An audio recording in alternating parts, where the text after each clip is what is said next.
अस्सलाम वालेकुम। ये हमारे जुनेद भाई हैं रोब बलूचिस्तान से, और ये 2 पेयर बेचे हैं।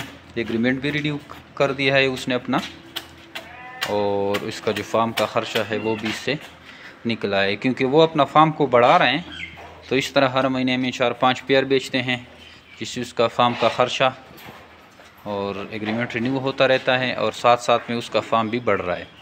तो हमारे जो नए फार्मर हैं वो इस तरह का कम स्टॉक बेचते हैं और बाकी मज़ीद फार्म को बढ़ाने की कोशिश करते हैं। तो इस तरह एक दफ़ा जब इसका फार्म डेवलप हो जाए तो हमारे पास अच्छी खासी क्वांटिटी में इसका माल आएगा।